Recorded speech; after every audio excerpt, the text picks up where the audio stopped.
On the latest episode of The Bill Barnwell Show, I talk with Paul Flannery of SB Nation previewing the NBA free agency period. You can check out the show on iTunes or by going to the ESPN app on your phone. Kevin Durant. Okay. Heat, Celtics, Knicks, Raptors, Hawks, Blazers, Lakers, Rockets, Clippers, Spurs, Warriors. People could understand if he went to the Wizards, right? Yeah, because that's home. But if he goes to Golden State, the perception will be obvious ring chase. Just blink if he's staying in Oklahoma City. Just blink once. Blink twice if he's going to Boston. Leave me alone. Unless he just wants more sunshine and a different lifestyle, there's no reason to leave OKC. Of course you just add Kevin Durant. Kevin Durant cannot walk away from this team. You know how badly Kevin Durant wants a championship. I know, but championships. There is more pressure than ever on top 5, top 8 players to win. You opt back in for one more year and see what Russ is going to do. If you're Kevin Durant, is there a part of you that thinks maybe it's just not meant to be with me in this franchise? You will not rest until Kevin Durant leaves this team. Way to stay on brand. You get Kevin Durant, cancel Christmas. Welcome in to His and Hers. I'm Anita Marks alongside Reese Waters, and we've got Chris Broussard here with all the latest NBA rumors. Let's get right to it. Free agency doesn't officially begin until after midnight, but the summer of Durant starts today when he meets with, well, the Thunder, and it looks like OKC is trying to sweeten the deal. The Thunder hope to also sign Al Horford, a player that Durant has said he would love as a teammate. So, man, listen, you're on top of it. You got your finger on the pulse of NBA free agency like no one else. What do you think happens with Kevin Durant and the Thunder? I still think, like I've said for probably the past week and really even longer, that it's between Golden State and OKC. Kevin Durant is not just going through the motions. He's not meeting with these teams to hear about their plans for next summer. He wants to hear what they say because they're in play, particularly the Warriors. So, look, if the Thunder are going to add Al Horford, that could help for sure. But let's not lose sight of this. This is a basketball move, but it's not just a basketball move, okay? OKC, even without Al Horford, is a great team. I mean, you could argue they're the best team in the league. They should have beaten Golden State, and then who knows what would have happened against Cleveland. So this is not a situation where, I'm with a team I can't win with when LeBron left Cleveland in 2010. So even adding an Al Horford does not assure them of bringing back Kevin Durant. So it's going to be open, I think, between those two teams. Well, I know financially it makes a lot of sense to stay with the Thunder, at least for 1 year, and then decide but he can do that anywhere. Next year. But this is my issue. Like, he has interest in the Warriors. And the way the Warriors ended the season, fair or unfair, I'm not making no comments about it. The way the Warriors ended the season, say, brother. Okay, I think it opened the way for KD to go there because now he could bring them back to a title. They're not coming off of back-to-back championships. Not to mention a lot of the players that they would have to sacrifice have fallen out of favor because of the way they finished the season. Now, I agree with you. Great point. OKC is a very talented team, but they go into every season feeling the way that they feel this year. We got the talent. We should have did this. We should have did that. If only we were healthy. If only Draymond wouldn't have kicked my man. Like, it's shoulda, coulda. Sometimes you just got to make a change for change's sake. Sometimes you in a relationship, you're like, you know what? This has really run its course. You know, I love you. Everything is cool. I got no major issues with you right now, but I just need a change. But you know what? Breaking up is hard to do. And that's what OKC is banking on. People are saying, look, Kevin Durant is a loyal guy. It's going to be tough for him to look those executives, Sam Presti, Troy Weaver, his teammates, the fans, in the eye and say, thanks, but no thanks. I'm out of here. He's done it with shoe companies, flirted with Adidas, flirted with Under Armour, stayed with Nike.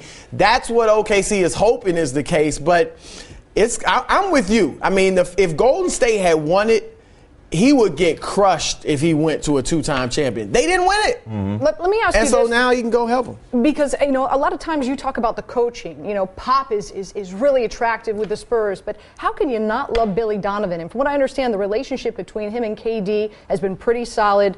I've been watching a segment on ESPN. They've been playing it for the past 24 hours in regard to the relationship with Westbrook as well. There are so many things that align properly for Kevin Durant to go back to the Thunder. And you were on the show earlier this week. We talked about it.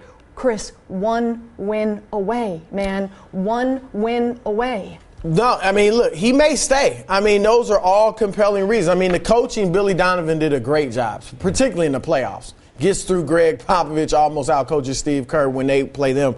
But if you go to San Antonio, you got a great coach. If you go to Golden State, you've got a great championship-type coach. So, yeah, there are reasons you can point to where he should stay in OKC. But he's also said, it's about who I'm around, who I'm going to do life with day to day. He said, I want to be in a situation where I'm having fun.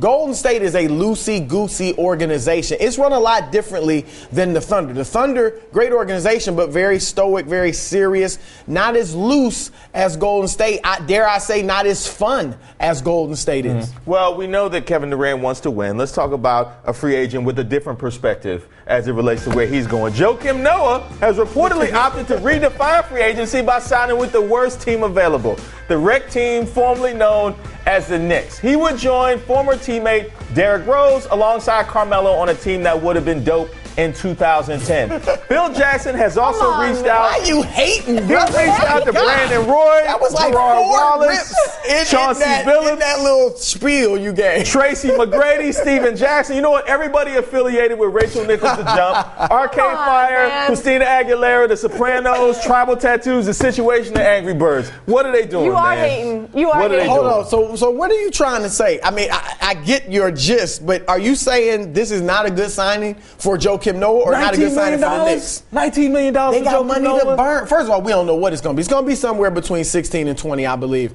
But in this market, $19 million is the equivalent of what maybe 14 or 13 used to be. So we have to start thinking differently. Now, look, are the Knicks winning the championship with Joakim Noah? No.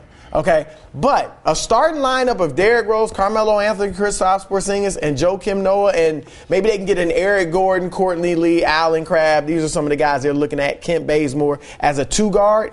That's a good team, and it's intriguing, and it's exciting, and the fans could get into it. And if it doesn't work, you let Rose walk in the summer. Would they win the Rucker League? Would they win the Rucker League? Man, come on, brother. Stop Come it. on. Stop it. Now we know what Joakim played 29 games last year. Now Jeff Hornacek came out and said that their main goal isn't necessarily guard, it's a center. There's some other centers out there. Paul Gasol. Gasol's older, doesn't Dwight defend Howard, that well. Mozgov. There are some centers out there that I think would be better suited. Mozgov? No. Then better suited than Joakim Noah? You don't think so? When's the last time This is a guy- Mozgov was on the court? But He hardly played in Cleveland. Only played 29 games though, and he's got. It's 1 year though. Listen, Now look, his shoulder issues are I pretty- give you that he they is a pop little out worn like every down. day. He is a little worn down, but beyond the last season or so, he's been relatively durable. Relatively, he's a great defender. He's an inspirational leader. I think he's the best fit for them. Okay. Dwight Howard is not much of a passer. Okay, they want to run a triangle or semblance of the triangle. They need a big man that can pass. Now Gasol fits that bill, but Gasol struggles defensively, and he's older. Now he's a great offensive player, but with Porzingis, Melo, and Derrick Rose, I don't know that your priority at those two positions, center, shooting guard, needs to be scoring. And just to confirm, the Knicks, they're still hoping, praying that they get into the Kevin Durant. I mean, if they could get him, they would get rid of, don't worry about Noah and whoever they go after at 2-guard as far as So this is money. really plan B. Well, they're not going to get Kevin Durant. You can't have people If meeting in the they get- Hamptons and the Knicks don't get a meeting. That's just disrespectful. If they get a meeting, first of all, if they get a meeting, that'll mean they're in 7th place. Because 6 other teams are getting meetings, for sure. Secondly, if they get a meeting, it's only because Kevin Durant respects and loves Carmelo Anthony, and his agent, Rich Kleiman, is close with Steve Mills, the general manager of the Knicks. It's not so much that I might go there. So they need to forget about Kevin Durant. But Reese is right, man. He's meeting with all these teams in the Hamptons. In their backyard. He might as well meet at Aren't MSG. you a Wizards fan? Aren't you a Washington fan? I'm Wizards Lakers. We coming up. Your boys, neither one of your boys getting a meeting. Lakers gonna make the playoffs. Oh, you heard it here first. All right, let's we move making on. the playoffs. Let's Dwight move out of Howard fantasy is set land. to join his 14 and 6 season. Reports are that the Hawks and the Celtics have meetings set up, and the Blazers also apparently they're interested as well. So, Chris, where does Dwight land? What do you anticipate here? I see some good options for Dwight. Now, it may be on a 1 or 2 year deal. I mean, he's talking about wanting max money or close to that. I don't know that the team gives him that for 4 years. But for a year or two, somebody might be willing to do that. And all those teams you mentioned, I mean, look, I'm not one of those Dwight Howard bashers. I still think he has some good basketball left in him. He's got to, I think he sees, too, the error of his ways. And I think he's very intent on trying to right his situation more so than I've ever seen him in the past. So if he were to go to Portland, it's not bad. Obviously, they got a great backcourt with C.J. McCollum and Damian Lillard. But if I'm him, I'm thinking East Coast. And Boston wants a big name. He could go there and help that team. Atlanta, I think he'd be a good fit there. But if Horford leaves and goes to the Thunder, you still watching Atlanta, right? Yeah, but you still have you still have Paul Millsap. You got a great coach in Mike Budenholzer. You got Dennis Schroeder, who's an up-and-coming young point guard. They could make some other moves. But, yeah, ideally you like him there with Al Horford. I mean, that is a nice tandem inside. But I think that Dwight Howard can still help a team. Well, let's talk about a guy I know can help a team, my man D-Wade. Now, we have all self-sabotage at some point. Me, myself, I once broke up with a girl because she was too good-looking because evidently I'm most comfortable in the mid-range. Well, D-Wade is no different. He's thinking about leaving a place where he's worshipped alongside Don Johnson and Overtanning. Everybody seems to think D-Wade's just bluffing about leaving Miami, but yesterday Brian Windhorst actually confirmed that his agent has reached out to the Spurs and the Mavericks. The Mavericks actually have their own free agent, possibly, in Dirk Nowitzki, who could go some places. And all this craziness just makes me yearn for Gabrielle Union Snapchat. Man, what's going on? Have you seen? Oh, well, I showed them to you just a few minutes ago. Have you seen the Snapchat videos It was solid. yet? New ones? Talk about risque. Oh, really? Oh, no. Yeah. I saw one a week or so ago. Oh, no, this was about 48 minutes ago. Oh, really? I highly recommend you check it out. Oh, wow. They're having fun out in the Mediterranean. Oh, all right. Okay. Well, back to basketball. Dwayne, first of all, let's throw in this qualifier. This happens every time Dwayne Wade's a free agent. Okay, 2010, before they got the big three together, what'd he do? He almost went to Chicago, right? They thought they had him at one point. Last year, before he signs the 1 year, $20 million deal, same exact thing. They're at odds. They're not offering as much as he wants. He wants more. He's not happy. So this is par for the course when Dwayne Wade is a free agent. Now, that said, this is a little different because Wade has taken so many pay cuts in the past to try to bring in other players and help them win that he's saying now, look, I want to get paid. I just played 74 games. I played well. I was the best player. We had a good season. Pay me. Okay? And their problem is they're going after Kevin Durant, which you can't blame them for, and they want to try to keep Hassan Whiteside. To do all that, Dwayne Wade have to take about $10 million a year, which he's not trying to do. This is the thing, though, and why I think he will ultimately end up back in South Beach. They're not getting Kevin Durant. And there's a good chance Hassan Whiteside leaves. So then you'll have the money for Dwayne Wade. You'll just be a mediocre basketball. But are they really thinking about shaving Dwayne Wade's salary for Hassan Whiteside? After all Dwayne Wade has meant and Hassan Whiteside just does whatever he wants to do, that's really where we at right now? It's a tough position to be in. Do you go with sentiment? Dwayne Wade's not leading you to a championship anymore, okay? Do you go with sentiment?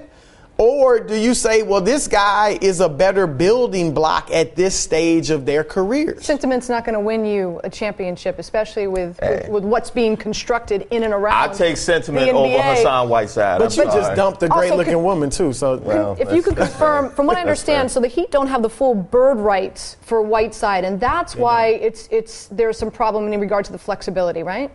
Yeah, because they have to fit him under their salary cap. That's the problem, So now, how about Dirk? Any chance? I think Dirk's the chance of him leaving is if Dallas just completely does a rebuild and goes young. He wants to still be in a competitive situation where he can make the playoffs and maybe compete for the finals.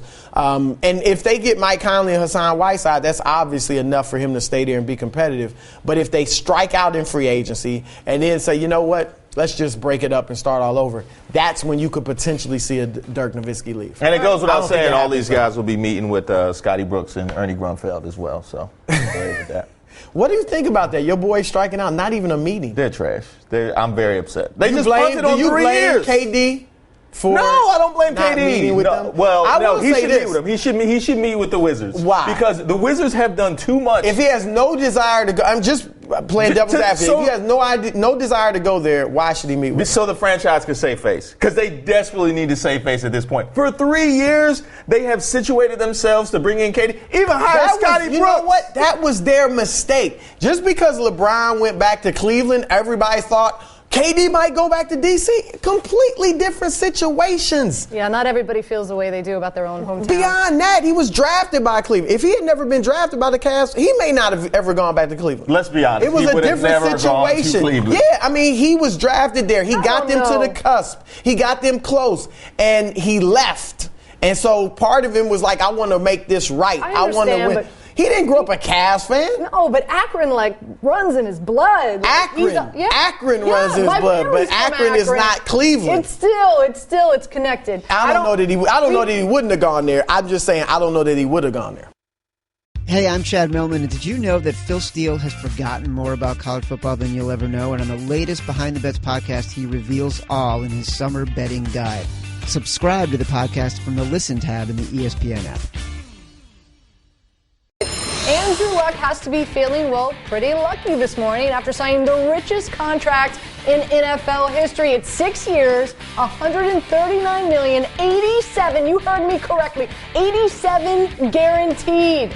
Coming off his worst year, keep in mind he missed some games because of a lacerated kidney, and finished last in completion percentage among quarterbacks and 30th in TD to interception ratio. The one and only Jeff Saturday, he joins us to discuss Andrew Luck. And I guess the question right off the bat is, will he live up to this contract? Yeah, I mean, listen, he was in line. I mean, this makes complete sense from the Colts perspective, from the NFL perspective, the way 100 touchdowns in 4 years, you knew it was going to be his turn to make this thing happen. And so it was. You're always stair-stepping guys. When you're looking at potential and what he could potentially do in this league, they're going to pay him for that. So $140 million. And listen, he's earned it. I get where his numbers were last year in 9 games, all that kind of stuff. The year before, 40 touchdowns, the stuff that he's done. He has gotten pummeled behind center. I mean, 115 sacks, how many more hits, I have no idea, but he has taken the shots. He takes a burden on himself. He does a very good job of managing that franchise and the expectations of what they have. And largely he's done it, not largely, without a run game. I mean, if you're realistic with this, he has not had a run game. I don't know how many games they've had a 100-yard rusher since he's been the starting quarterback, but it ain't many. It may not be any. I'm not 100% sure, but when the load is placed squarely on your shoulders, it is difficult for quarterbacks, and especially when you have a defense that's mid-range or even below. So I think he earned it. I think he's where he needs to be, and hopefully the Colts. I am a fan as well for being there, so I'm hoping they get it right and put another ring somewhere. Well, if I'm playing devil's advocate, and as a Redskins fan, we drafted some other guy in that same draft, so I like to play devil's advocate with Andrew Luck. I would say they benefited from a weak division. Okay, they got lucky in a couple playoff games, and that has acted as a deodorant for some of the warts that Andrew Luck has shown you with his picks and obviously certainly with his injury history. Sure. So what would you say to fans that are concerned about those? Well, the division ain't going to change, right? I mean, the division is what it is, so you can't pick. I mean, people could say that about a number of different teams, and teams go up and down in cycles of division. So you play who's on the schedule. Whoever it is, you win games. That's what it's about. Taking your team to AFC Championship, that's a pretty big deal. What he did his first year under Bruce Arians, I understand Pagano wasn't there, was pretty remarkable. He does make a lot of high-risk throws, and I would say if there was something, if I'm Chud, their offensive coordinator, and talking about we're going to limit that, right? Like we have to make mistakes need to be incompletions or take a knee, whatever you got to do. But you can't take hits, you subject yourself to being injured, you can't help us on the sideline, and you can't turn the ball over. Those are two things that he clearly has to work on. But again, his upside and potential, who are you going to go pay to take his job that will give you more of an advantage to win? And that's really what our game is. It's not about is he perfect, is he the best is he the best at the time, which he is. His contract is up, so now you pay. And the next guy will be maybe one of your boys. But at the end of the day, that's how you got to look at it. And he hit it the right time. And listen, like I said before, without a run game, I like to compare he and Russell Wilson again. And Russell Wilson has played better than he has to this point in their career. If you just look at it, Super Bowl, championship again, giving yourself a shot. Russell Wilson has played well. He's also benefited from a fantastic defense, number one in points, I think, every year he's been in the league, and a run game that is phenomenal. And listen, when teams can play you 8 in the box because you can still run the football, it opens up a lot on the outside. And so if everybody's playing you with 6 in the box and still stopping your run game, you're in trouble as a quarterback. And I understand it's all system. I don't want to get to it, but that's the reality of where Andrew Luck has been. No, I agree. That was always my defense with the gentleman that we drafted, who will not be not mentioning his name. Is he in Cleveland? All this Luck talk leads to a much more important question. Where was Jim Irsay last night? I'm just playing. What does it mean for my quarterback, Kirk Cousins? Adam Schefter does not think the Redskins and Kirk will come to an agreement by the July 15th deadline, so he will play under the franchise tag, which is now almost $20 million. If you're scoring at home, that's $20 million for every half season of good football he has played. $20 million for every year. I was not ashamed of the franchise. $20 million for every minute Kevin Durant considered the Wizards. Are we now living in a world where Kirk Cousins is a $20 million quarterback?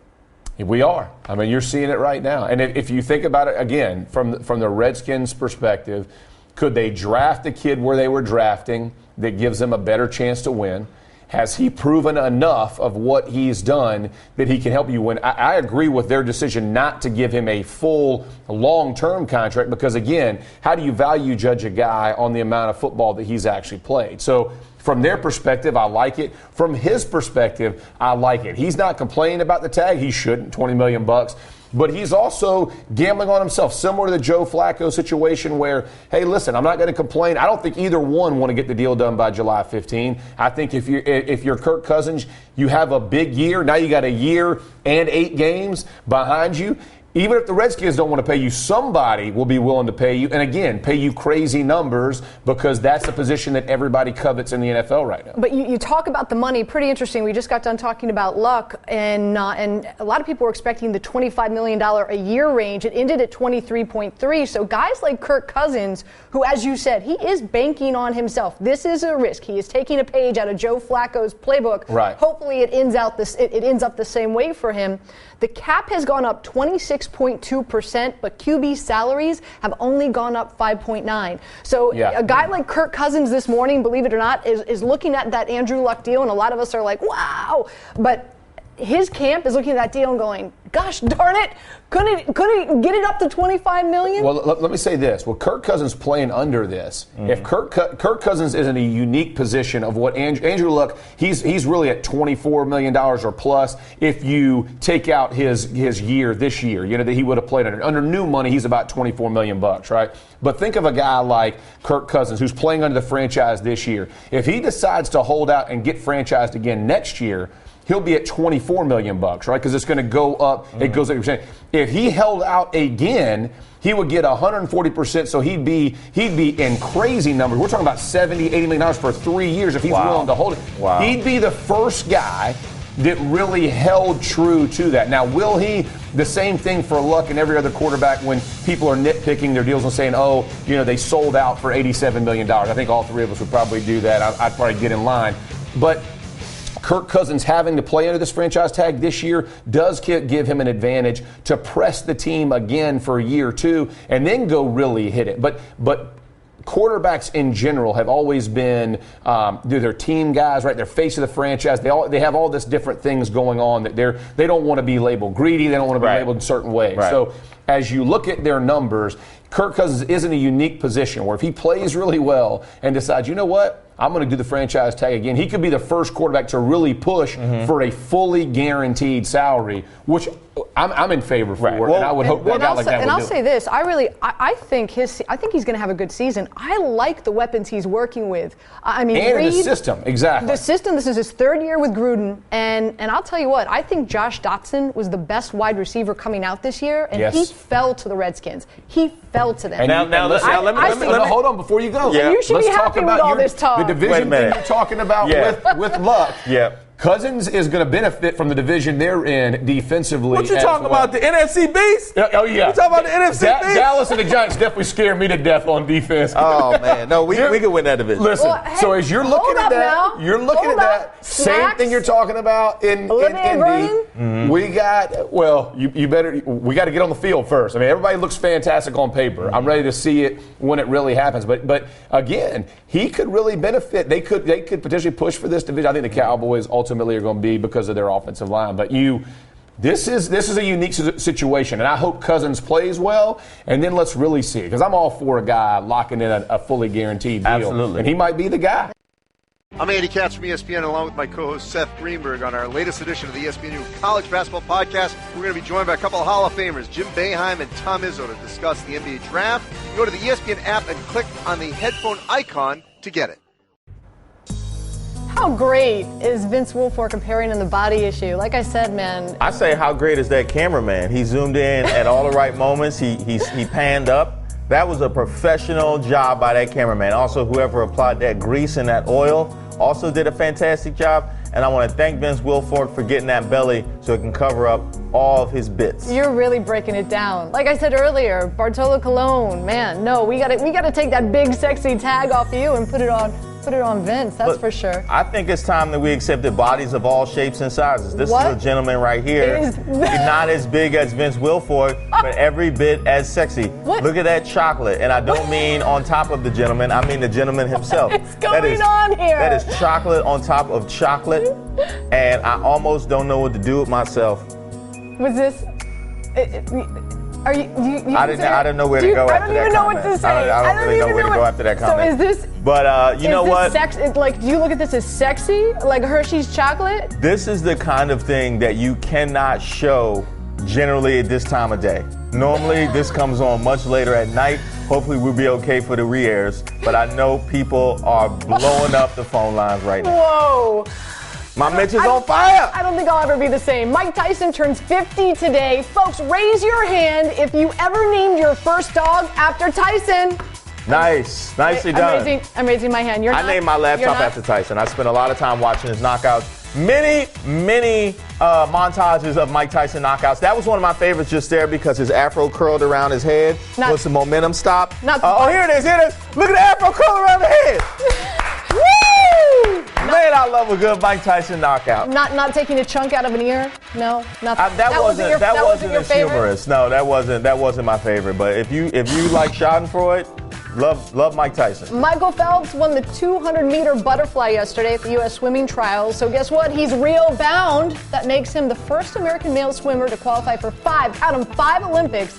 Is watching him try to win another gold the one thing you're most looking forward to? No, I'm most looking forward to the track and field. I'm a big track and field guy. There's a ton of huge stories going on in track and field. I wish track and field got some more love. Lots of young kids we have coming up. Very excited for each and every event of track. I shouldn't even say track and field because I don't care about field. I have two words for you. Katie Ledecky. Remember that because she's going to blow it up big time in Rio. She's going to win a ton of medals. It's probably one of the most exciting things I'm looking forward to. Katie Ledecky. Hey, watch them hurdles. 110 hurdles, baby. We bringing it home. Remember when Cleveland couldn't win anything, any team? Well, the Indians are taking this City of Champions thing quite seriously. They've now won 12 straight, one shy of a franchise record. You are the wrong person to ask this, but should LeBron get the credit? I give most of the credit to Adam Silver. I give some of the credit to Kiki Vandeweghe as well. And probably Andrew Bogun's injury history, I think, have the most to do with what the Cleveland Indians are doing right now. I think it's pretty cool. Yeah, I refuse to accept it. Joe Hayden actually wrote an article, I want to say for SI, about the motivation that he feels the Cleveland Browns are going to have after that success. Madison Bumgarner has 11 home runs over the last 3 seasons. No other pitcher has more than 4, so maybe it's wise that the Giants plan to let him hit today rather than use a DH. It's the first time a team has done this intentionally since 1976. Smart move or not? Now, my good friend Jeremy told me this was not a smart move because once you put in a pitcher, you cannot use a DH later on, so future pitchers will have to play. However, it's one of 162. This is something notable about a regular season baseball game in June. So absolutely it's a smart move because it gives us something to talk about on this here quality program, His and Hers. Stonie is at 60. We have under 10 seconds to go. They count down. Now 5 seconds. What's in the mouth counts. So they both are struggling to keep what's in the mouth in the mouth. The competition is now done. The 2015 Nathan's Famous 4th of July champion of the world, Matthew Stonie! Amazing moment in sports. He has dethroned the king. All right, we're now joined by competitive eaters Joey Chestnut and Matt Stonie. You guys both from San Jose, both competitive eaters. You're going July 4th. Like, what's the story behind how you both ended up here? The whole thing's weird. I didn't grow up wanting to be a competitive eater, but my little brother made me do my first contest like 12 years ago, and it just snowballed, took over, and now I get to travel around the world and eat, and now I'm trying to get back the title. Unbelievable. So what's the strategy? Like we see you guys like, you know, it's dipping the bread, it's eating the meat separately. It's like, what's the strategy behind winning? I mean, it's a competition like anything. You're looking at your closest rival. You're trying to keep pace with them. You find a rhythm. You know, breathe. You know, just find a pace and really keep at it. You know, it's a 10-minute sprint up there. It's difficult. You're sweating. You need the endurance. Yeah, it's pretty hard. Now, what is it like when you go out socially to eat? I mean, do you have to like intentionally try and pace yourself? Usually, it's not too hard. Every once in a while, you get carried away. But it's like a runner doesn't have to run everywhere. And we're competitive eaters, but we can have a normal meal. Now, I heard there's a rumor when you guys finish a competition, you like celebrate by going out to eat. Very rarely do we eat a lot. Okay. If after 4th of July contest, you can't. There's no real room.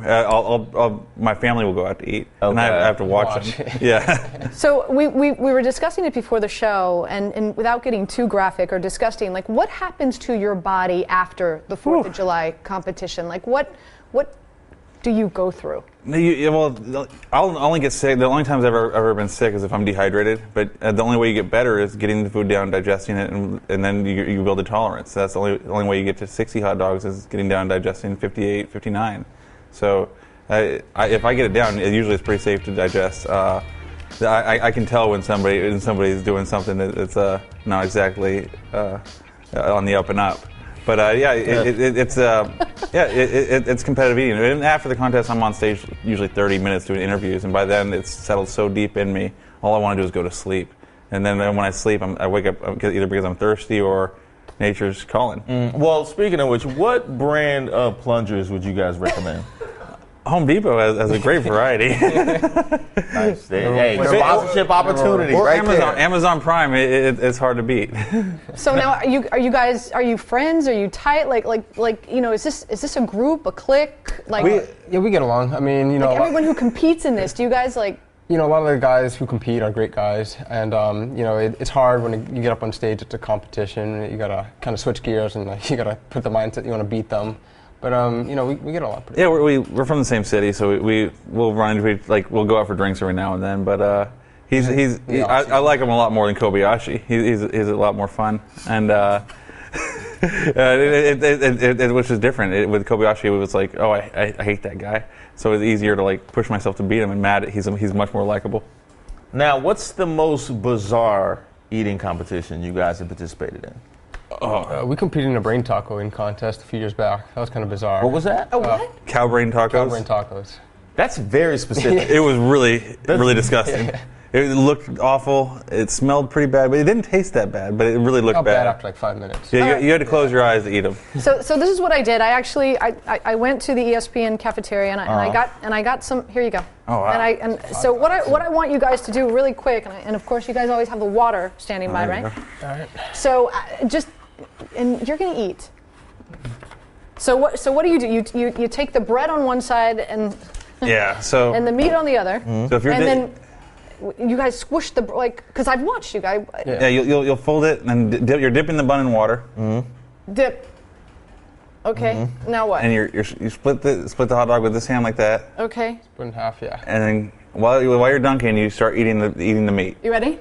Yep. Come Ready? on. Yeah. Go. Ready? Go. I'm not gonna eat. I don't have water. They don't have any water. We're done with this. All right. So I don't care. I'll take one for the team. I'll do it. Right. So what do? You eat? Mm-hmm. Eat the whole thing? Mm-hmm. Oh my God. I don't know if I can do And that. then use the bun to wash it down.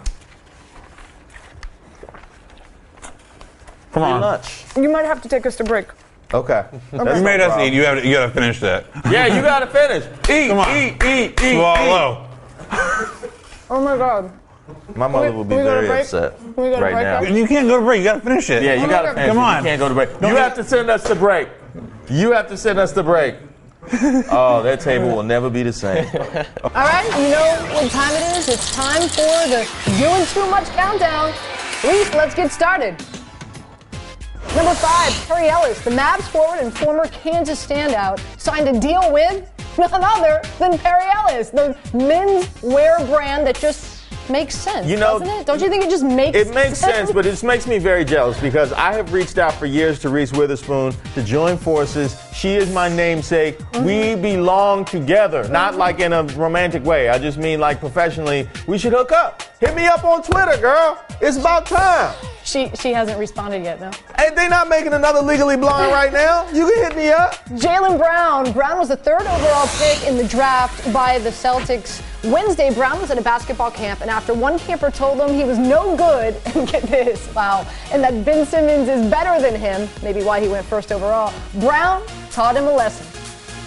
Now, I applaud this because they're taking time out of their busy training schedules to really raise kids, because this is a lesson that many kids need to learn. We're not all winners. Keep your mouth shut. We're not all winners. Some of us are losers, and we will be losers. And for everybody watching, I think this is a very, very valuable lesson. I got my stuff kicked when I was a child, and kids these days should get their stuff kicked as well. Is this a trending thing now? I mean, it seems like NBA players are like trying to school young kids now. I gave a 12-year-old team 35 last week. Floyd Mayweather is looking to, I love this, I'll write off anything, but dude, to write off a 2014 visit to a Las Vegas strip club that cost him $20,000, which includes $15,000 in singles. Woohoo! Mayweather and his party were throwing in the air. Now, I'd love to meet his accountant. You got to get creative when it comes to taxes. It could be gifts, okay? Maybe education. Obviously, he was sending some people to school. This could have been for medical. There might have been some incidents that he needed to take care of, some slip and falls. Maybe there was some liquid on the floor. Really? Many different potential write-offs in the strip club. Hit me up on Twitter. I say make it rain and then write it off. Let's go to Paul Millsap. Millsap appeared to struggle at a pop-and-shot, making just 2 of 6. Dude, 2 of 6? Are you any good at pop-a-shot? Well, I mean, he's no good at regular shots, so I wouldn't expect him to be good at pop-a-shot. Are you good? Maybe you should. Am I good? No, because I shoot with 2 hands like a professional. You know what I mean? I don't do the one-arm thing. But you know what? I would be willing to train. I bet I could match this guy if I actually had some time to practice. Maybe he should take a look at this. Look at this dude with the pop. I mean, he's a master. I'm like the guy in the middle right there. I shoot like a gentleman. You know what I mean? Using both hands. This is like doing a Dr. Pepper challenge underhand. You don't do that. No, it's a gentleman's agreement. You shoot with 2 hands like you play basketball. I don't know. I'm quite impressed with the guy on the left, Zach Campbell. The Yankee fan who claimed, get this, man, he claims he's caught over 9,000 baseballs since 1990. Had a rough night last night. Brian McCann's, his game-tying home run hit him right in the face. Doink! He claimed that he also missed out on Didi Gregorius' game-winning home run after a fan body slammed him. Well, Touche to that fan. We all have rough days at the office sometimes, but today wasn't one of them. Nice job, Miss Anita Marks. Have a great night, everybody.